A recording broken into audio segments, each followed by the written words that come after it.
Hi everybody, I hope that you're all very, very well today. My name is Claire, welcome to my channel, and I'm going to be giving us an energy reading for this week. I'm going to use the card pack, the Rose Oracle. I'm going to be picking a card from that. I bought that pack when I was in Glastonbury last year, very much in the depth of my initiation onto the path of the rose, and yeah, I'm really pleased that I bought this pack of cards, which has really supported me since then. So I felt like I wanted to bring the rose energy through for everybody this week. So, as per usual, I'm going to shuffle the pack and just feel into what card would like to reveal itself to all of us as a supportive message for this week. One has come through.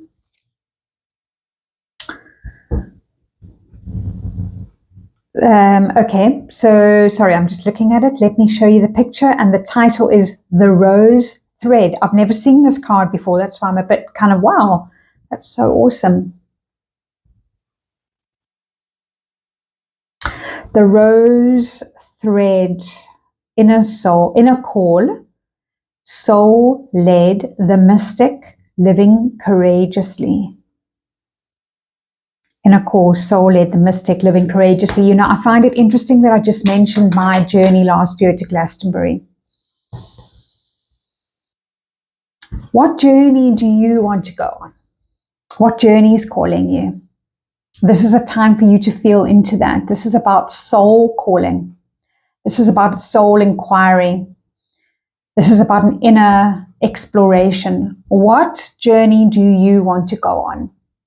This could be, I said it's an inner exploration, but it could be an inner exploration that takes you somewhere outside. Is there a pilgrimage that you need to make?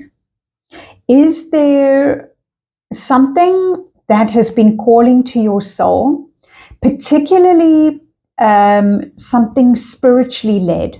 The reason why I say that is because the word the mystic is put onto that card.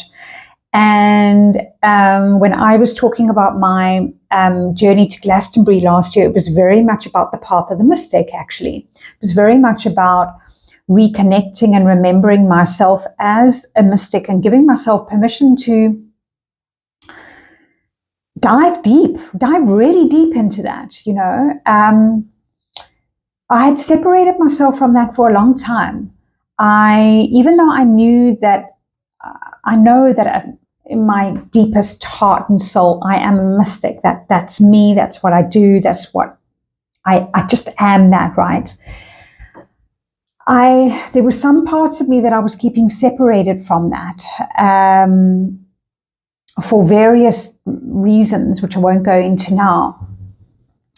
But the journey last year to England, and particularly kind of like the culmination of the journey, which happened for me in Glastonbury, really reconnected me into the power of my calling as a mystic. Okay, the power of my calling as a mystic. And so there's something that the rose is wanting to say to all of you watching this video clip this week around what is the power of your calling. What is your calling? And I'm not talking specifically around purpose here. Look, I do talk a lot around purpose as well. And I've got a playlist on my YouTube channel where there are videos around how to drop into your purpose and find your purpose. This kind of goes even deeper than that. This is your spiritual calling. What is your soul, your spiritual calling? It could be, I'm just asking Spirit to bring me in some examples. It could be that you are a medicine woman. It could be that you in your deepest soul, you are this deepest alchemist. Maybe you're an alchemist. Maybe you are a high priestess. Maybe you are a medicine woman. Maybe you are a sage. This is going to be a time for you to remember what your soul knows. Remember what your soul knows when it comes to the path of the spirit, when it comes to the path of much higher knowledge than what we have access to in this time-space reality. If you are watching this video, you have higher knowledge to something outside of this time-space reality. You know that. You won't be watching this video if you don't. This is my true belief, is that anybody watching this video has this strong soul calling. And so what is the journey that you need to go on to honor that soul calling, to honor that spiritual aspect of yourself? It could even be a journey to a sacred site. It could be a journey to a sacred site on a mountain, or maybe it is a church, or it is a temple, or it's a synagogue, or it's a meditation space. But please bring that back in now, because our world is so fragmented. Our world is so confused. Our world is so separated from spirituality, from real deep spiritual connection. And the world needs you. The world needs you to remember what and who you are in your deepest spiritual self, so that you, as you embody more of that, you then exude that out into the world, and others then remember who they are, and so on and so on and so forth. So it's not about necessarily, okay, let's say you are the sage, right? You're the sage, you have higher knowledge, you have access to libraries of information, and you begin channeling and all that. Yes, you could go out and teach that. Yes, you could go out and share that, or help people.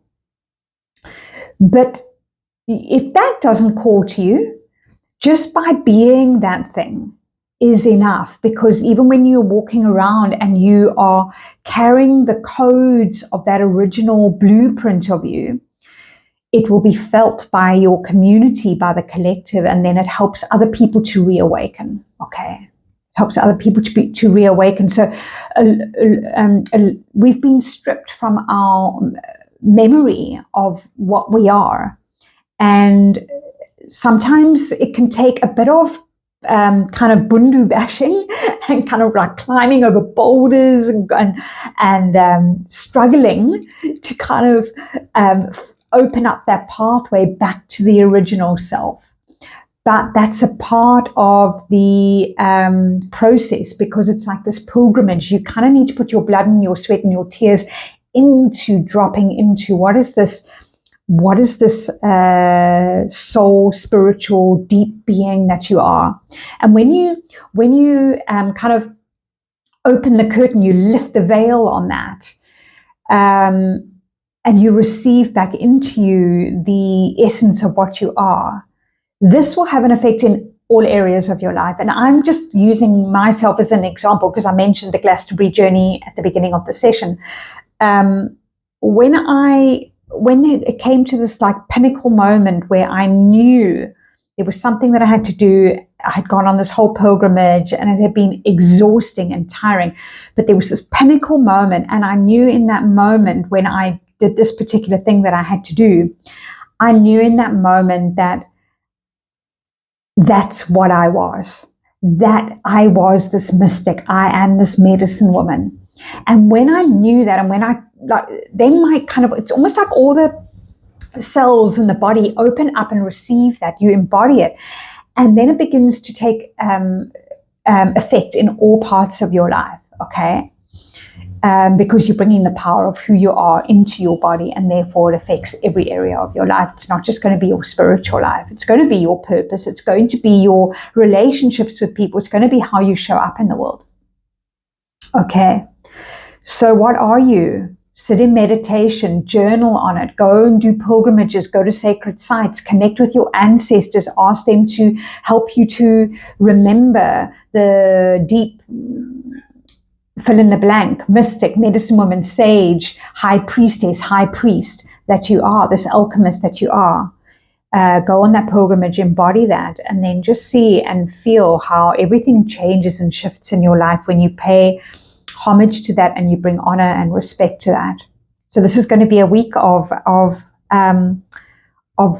awakening that and going on that journey to discover deeply who you are at a spiritual level, inner core, soul-led, the mystic, living courageously. What's the one courageous thing that you can do this week? What's the one courageous thing that you can do this week that's going to take you closer to the essence of who you are in your deepest spiritual nature? Sending you so much love. Namaste. Look forward to seeing you next week. Bye for now.